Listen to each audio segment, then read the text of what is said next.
उज्जैन के साहसी राजा विक्रमादित्य की कथा।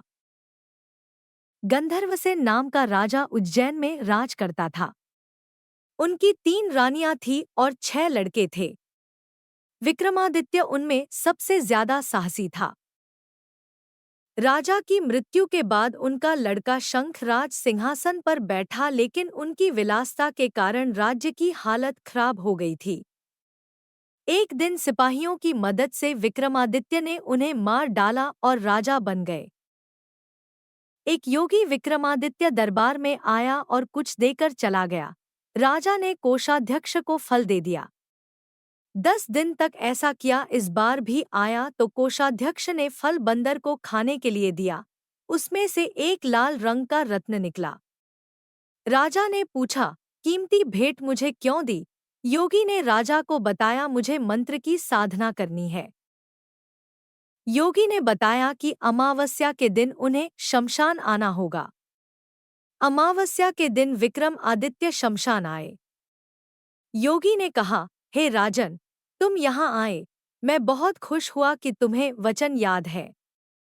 पूर्व दिशा में जाना, वहाँ महाश्मशान के एक पेड़ पर मुर्दा है, उसे ले आना। वह अपना नाम बेताल बताता है और विक्रम मुर्दे को पीछे लटका कर चलता है। मुर्दा बोलता है, मेरी एक शर्त है कि तू पूरे रास्ते में कुछ नहीं बोलेगा। अब यहाँ से बैताल अब राजा विक्रम को कहानी सुनानी शुरू करता है।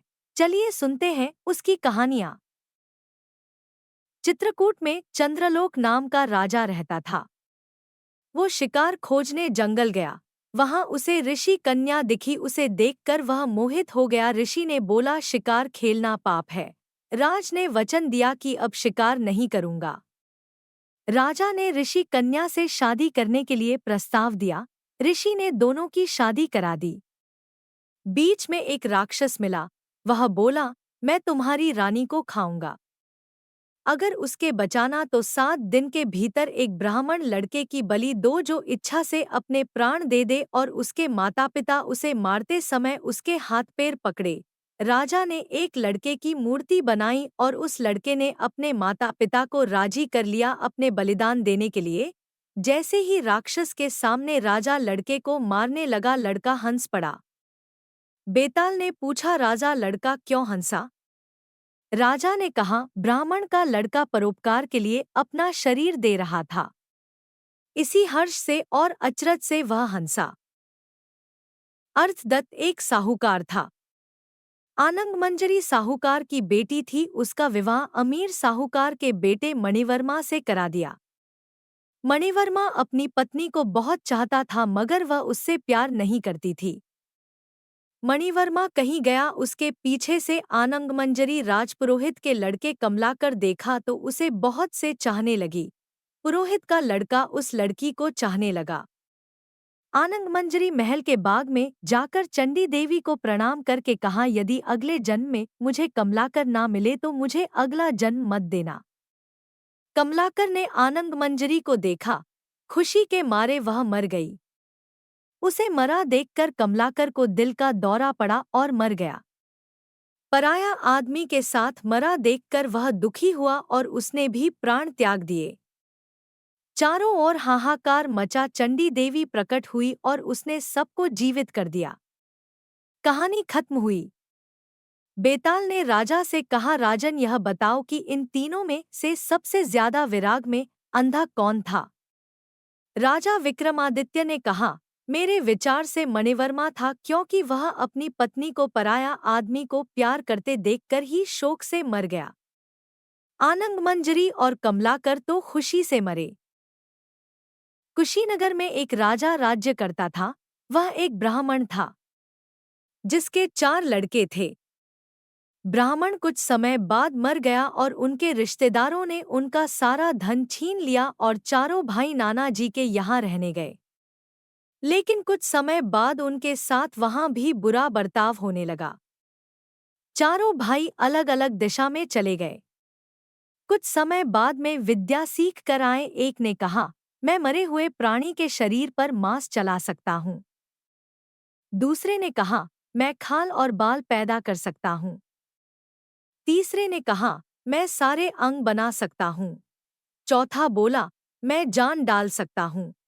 विद्या को आजमाने चारों जंगल गए। एक मरा शेर मिला, उसे उठाकर साथ ले गए।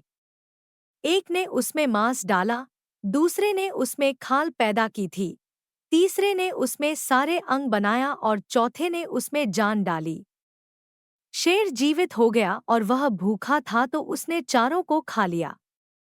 बेताल ने पूछा, शेर बनाने का पाप किसने किया? राजा बोला, पाप चौथे वाले ने, क्योंकि उसने उसमें जान डाली। बाकियों को नहीं पता था कि क्या बना रहे हैं। कलिंग देश के शोभावती का राजा प्रद्युमन था। वही एक ब्राह्मण का लड़का देवसोम रहता था जिसने सारी विद्या सीख ली थी। एक दिन उसकी मृत्यु हो गई। बूढ़े माँ बाप बहुत दुखी हुए। शमशान में रोने की आवाज सुनकर एक योगी बाहर आया। पहले खूब हंसा, फिर रोया और फिर उस लड़के शरीर में प्रवेश कर गया। वो जिंदा हो गया। सब खुश हो गए और तपस्या करने लगा। इतना कहकर बेताल बोला, राजन, यह बताओ कि यह योगी पहले क्यों रोया, फिर क्यों हंसा? राजा ने कहा, इसमें क्या बात है? वह रोया इसलिए कि जिस शरीर को उसके माँ बाप ने पाला पोसा और जिससे उसने बहुत सी शिक्षाएं प्राप्त की, उसे छोड़ रहा था। हंसा इसलिए कि वह नए शरीर में प्रवेश करके और अधिक सिद्धियां प्राप्त कर सकेगा। उज्जैन में हरिदास नाम राजसेवक रहता था। उसकी एक बेटी थी महादेवी। उसकी शादी की चिंता सताने लगी।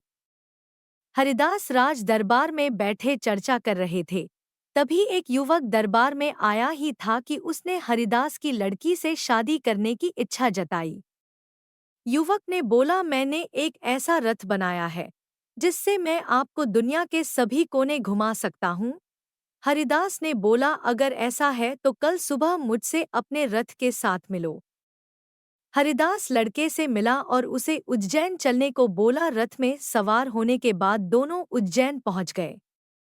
हरिदास ने खुश होकर लड़की की शादी अपनी बेटी से कराने का फैसला किया। हरिदास को पता चला कि महादेवी की माँ और उसके भाई ने भी एक एक लड़का महादेवी से शादी कराने के लिए चुना है। महादेवी के भाई उसने अपनी विद्या का इस्तेमाल करके पता लगाया कि महादेवी कहाँ है। महादेवी का पता चलने के बाद अब हरिदास के ढूंढे लड़के का रथ लेकर उसके पास आए। माँ के ढूंढ लड़के ने राक्षस से लड़कर महादेवी को बचाया। बेताल ने सवाल पूछा, राजन, क्या आप बता सकते हैं? विक्रमादित्य ने कहा, यह सच है कि जिस लड़के ने महादेवी को राक्षस से बचाया वही असली मायने में बहादुर है। जैसा वर महादेवी चाहती थी। इतना कहकर फिर बेताल अपने पेड़ की तरफ उड़ चला।